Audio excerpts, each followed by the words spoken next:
say, do we do it in a small way, or do we do multiples of this small one to cover a much larger area?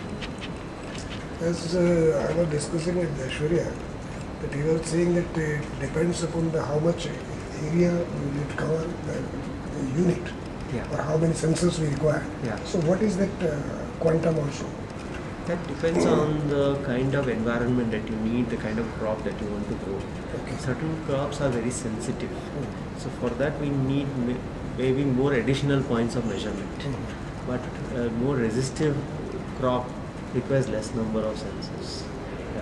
Then the second part is, if you are growing something, and let's assume that that plant is very sensitive to soil moisture, then you need a soil moisture sensor.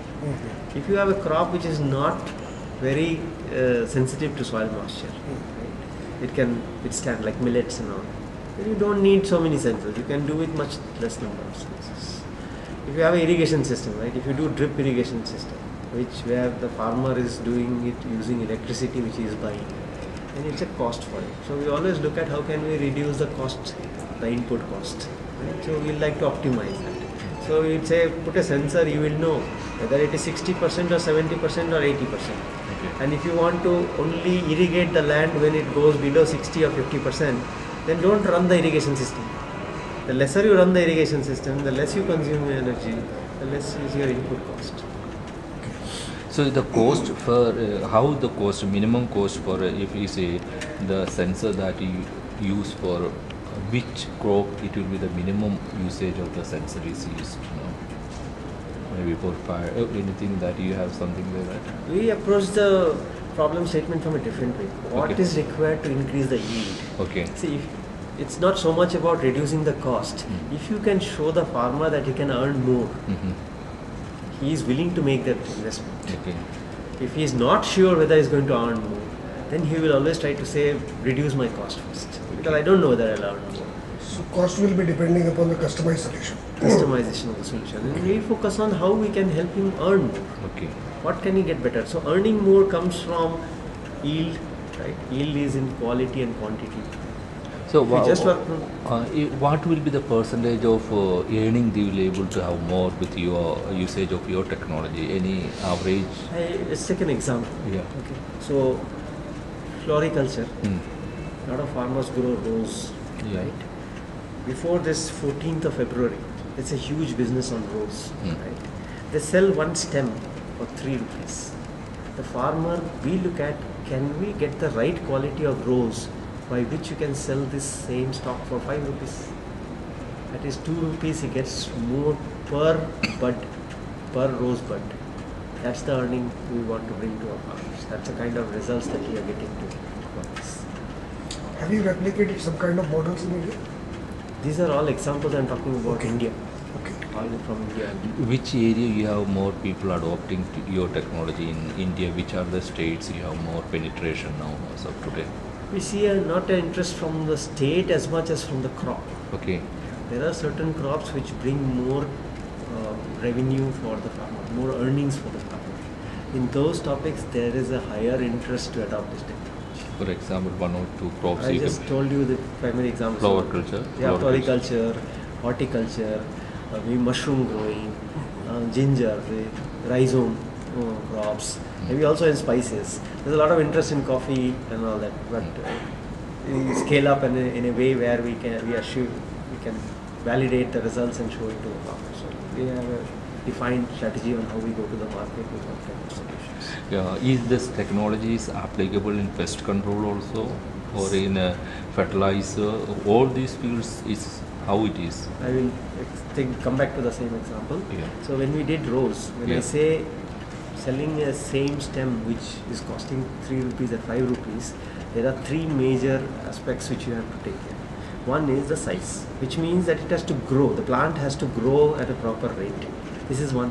Where and how will it grow? Proper irrigation and proper fertigation. Second is the health, the color of the rose, which is again a reflection of the health. If it's proper red in color, which is you have the right nutrients in the soil, the right moisture in the soil, then it grows to the right one. Third is there should not be any spots or any kind of marking on the petals, outer petals. That is because of disease attack. So what we do is we have a prediction model. We give early warnings to the farmer saying, look, there is a likelihood of powdery mildew attack on your plants. So they can take the right actions at the right point of time to prevent that from happening. If there is a spot on that rose, then the price, he does not get the price that he wants to get. So that's pest and disease prediction and prevention is a very important aspect of ensuring quality and yield. So we measure the humidity percentages also. Right? Humidity percentage, temperature conditions, light conditions, yeah. So any visible effects of a disease outcome. So all these are the major factors. Major factors. And we work very closely with. So we don't want to try disrupt their existing practices. We try to blend into their existing practices. So they have an agronomist, and these agronomists are like your family doctors. So these polyhouse owners would have engaged a certain agronomist who caters to X number of things. Now this agronomist cannot be at all these polyhouses all through the day. Right? Especially the polyhouses are in remote places, and the agronomist normally tends to stay with the city. So there is also a distance. We are able to bridge this distance using digitization. Now the agronomist knows all the health conditions of all the farms at his fingertips. He has all this information. So the owner who has invested now can expect that the agronomist will deliver the right diagnosis and the right necessary actions required to rectify the situation. So if I ask you, if one KVK take your technology and they implement in that one area and they can pass on the message to the whole farmers in that district, will it be okay? Yeah, this happens. So when you look at irrigation, right? Yeah. If you bring in automation in irrigation, universities, agriculture universities are very keen to take this message across because they have one purpose of working with the farmers and bringing them new solutions to that.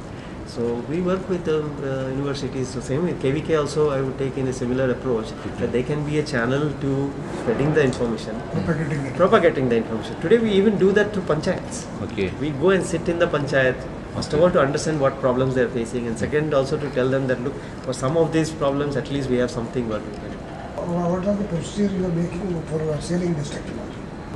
We have partners. We work in a partner ecosystem. There are many teams and groups who are interested to taking it. We do it directly, and depending on what kind of market approach we have, on what kind of each solution. There are different approaches. I don't have one approach to the market. Okay. But we are very much a part of a partner ecosystem. We do not want to do everything on our own, right?